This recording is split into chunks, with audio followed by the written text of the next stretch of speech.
முத்தழகு சீரியல்ல நாளைக்கு என்ன நடக்க போகுதுன்னு பார்க்கலாம். முத்தழகோட உதவியால ஸ்வேதாவுக்கு நல்லபடியா குழந்தை பிறந்துருது. ஆண் குழந்தை பிறந்தவொடனே அமுதனோட சந்தோஷத்தை தாங்க முடியல. பூமியும் அமுதனும் சொல்றாங்க, முத்தழகு நீ மட்டும் இல்லைன்னா ஸ்வேதாவால இந்த கஷ்டத்துல இருந்து தாண்டி இருக்க முடியாது. ஸ்வேதா ரொம்ப கஷ்டப்பட்டு இந்த டெலிவரிய பண்ணினாலும் ஸ்வேதாக்கு துணையா உறுதுணையா இருந்து உதவி பண்ணினது நீதான் முத்தழகு அப்படின்னு பூமி தைரியம் சொல்றாங்க. குழந்தைய அமுதன் கையில கொடுத்துட்டு அமுதனும் பூமியும் குழந்தைய கொஞ்சிட்டு இருக்கும் போதே முத்தழகு அங்கேயே மயங்கி கீழே விழுந்துடுறாங்க. அமுதன் வேகமா ஓடி போய் ஸ்வேதாவை பார்த்துட்டு அங்க இருக்க பாட்டியம்மாவை கூட்டிட்டு வந்து எங்க அண்ணி மயங்க கீழே விழுந்துட்டாங்க அப்படின்னு சொல்றாங்க. ஸ்வேதா சிரிச்சுக்கிட்டே இருக்காங்க. பாட்டியம்மா போய் முத்தழகு கைய பிடிச்சு பார்த்துட்டு இந்த பொண்ணுக்கு குழந்தை இல்லைன்னு சொல்லுச்சு, இது கர்ப்பமா இருக்கே அப்படின்ற சந்தோஷமான விஷயத்த சொல்றாங்க. ஸ்வேதா அங்க அமுதன் கிட்ட சொல்லிடுறாங்க, நான் அப்பவே தெரிஞ்சுக்கிட்டேன், அவங்க கையை எப்ப நான் பிடிச்சனும் அப்பவே எனக்கு அவங்க நாடி துடிப்பு புரிஞ்சிருச்சு, அவங்க கர்ப்பமா இருக்காங்கன்றது தெரிஞ்சிச்சு. ஆனா என்னோட கஷ்டத்தினால நான் அவங்களுக்கு சொல்ல முடியல அப்படின்னு சொன்னோன்னா அமுதன் அவ்வளவு சந்தோஷப்படுறாரு. ஸ்வேதாவை கூட்டிட்டு போய் ஹாஸ்பிட்டல்ல அட்மிட் பண்றாங்க. அதுக்குள்ள பேச்சியம்மாக்கும்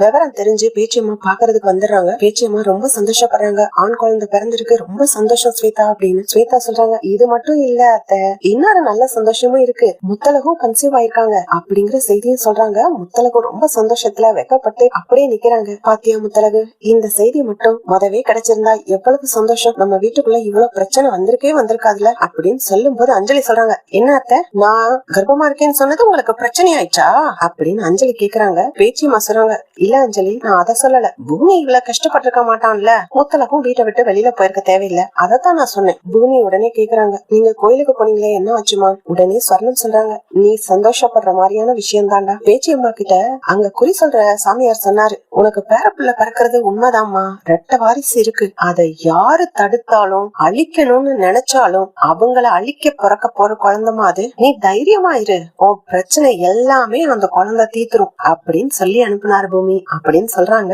பூமிக்கு அவ்வளவு ஒரு சந்தோஷம். ஆனா இங்க அஞ்சலிக்கு தான் வயிறு எரியுது, ஐயோ இவ கர்ப்பமா இருக்காளே, இந்த விஷயம் வேற தெரிஞ்சிருச்சு வெளியில அப்படின்னு.